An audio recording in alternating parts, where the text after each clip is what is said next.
नमस्कार, स्वागत है आप सभी का। आप देख रहे हैं एनएमएफ न्यूज। आपके साथ मैं हूं नम्रता चौधरी। पश्चिम बंगाल की मुख्यमंत्री और टीएमसी के सुप्रीमो ममता बनर्जी ने आह्वान कर दिया है कि वो इंडिया गठबंधन की जिम्मेदारी लेने के लिए पूरी तरीके से तैयार हैं।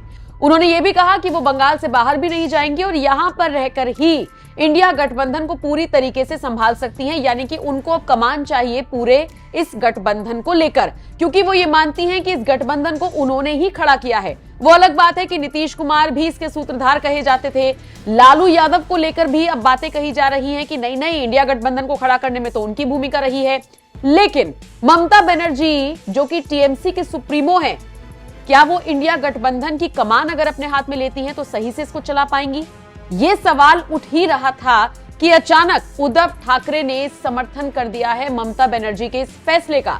जी हां, ममता बनर्जी को समर्थन मिला है उद्धव ठाकरे की शिवसेना का। इसके अलावा जो शरद पवार की एनसीपी है उसने भी सपोर्ट कर दिया है ममता बनर्जी का। सुप्रिया सुले तो मिलने के लिए भी जाएंगी, ये भी खबर मिल रही है। संजय राउत भी मुलाकात कर सकते हैं ममता बनर्जी से इसी मुद्दे को लेकर। अब सवाल ये उठता है कि राहुल गांधी, जिन्हें सबसे बड़ा जननायक कहा जा रहा था, जिन्हें इंडिया गठबंधन को लीड करने के तौर पर देखा जा रहा था, उनका क्या होगा? क्या ऐसा नहीं लग रहा है कि हरियाणा में हारने के बाद, महाराष्ट्र में कांग्रेस की दुर्गति होने के बाद, झारखंड में भी बहुत अच्छा प्रदर्शन कांग्रेस ने नहीं किया, उसके बाद कहीं ना कहीं ममता बनर्जी जैसे नेता, लालू यादव जैसे नेता अब ये मानकर चल रही हैं कि कांग्रेस हमारे किसी काम की नहीं है। और फिर अखिलेश यादव, उनका स्टैंड क्या होगा, ये भी देखना दिलचस्प रहेगा। लेकिन इन सब के बीच आपको बताते चले, संजय राउत का बयान सामने आया है जिसमें वो कहते हैं कि हम ममता बनर्जी की ये राय जानते हैं, हम भी चाहते हैं कि वो इंडिया गठबंधन की एक प्रमुख भागीदार बने। वो जल्द ही कोलकाता में ममता बनर्जी से बात करने के लिए कोलकाता जाएंगे, ये भी संजय राउत ने कहा। इसके अलावा शिवसेना यूबीटी प्रियंका चतुर्वेदी ने भी ममता बनर्जी का साथ दिया। उन्होंने कहा इंडिया गठबंधन की अगली बैठक में इस प्रस्ताव को उठाया जाएगा।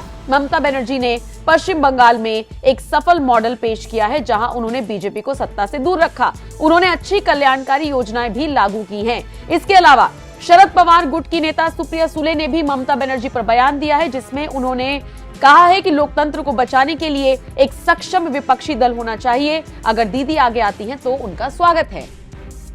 सब एकजुट हो गए हैं, महागठबंधन में सब एकजुट हो गए हैं सिवाय कांग्रेस के।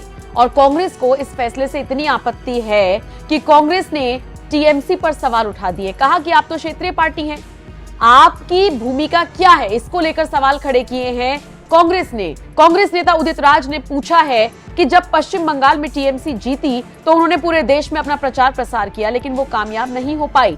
ये सच्चाई है कि जो बंगाल से आगे अपनी पार्टी का विस्तार नहीं कर सकी, वो राष्ट्रीय स्तर पर कैसे लड़ सकती हैं या फिर कैसे इंडिया गठबंधन का नेतृत्व कर सकती हैं। दूसरी तरफ इमरान मसूद ने भी ऐलान कर दिया है कि हमारे नेता तो राहुल गांधी ही हैं। निश्चित तौर पर आप कांग्रेस के नेता हैं तो आप तो राहुल गांधी को ही अपना नेता मानेंगे, लेकिन पूरे इंडिया ब्लॉक का नेता कौन होगा, कौन इस गठबंधन को लीड करेगा, अब इसको लेकर बंटवारा होता हुआ इस पूरे गठबंधन में नजर आ रहा है। और सोचिए, अगर ये गठबंधन जीत जाता लोकसभा चुनावों में तो फिर कितनी लड़ाई बचती। अभी जीते नहीं है और ये हाल है कि कौन नेतृत्व करेगा या कौन नहीं करेगा। इन सब में एक बात तो देखिए तय हो गई, वो ये कि राहुल गांधी को जननायक शायद उनकी ही पार्टी के लोग मानते हैं, अदर देन दैट कोई नहीं मानता। बाकी पार्टियों के बड़े बड़े दिग्गज नेताओं ने ऐलान कर दिया है कि हमें तो आपकी जरूरत भी नहीं है, कमान हमारे हाथ में दीजिए, हम संभाल लेंगे।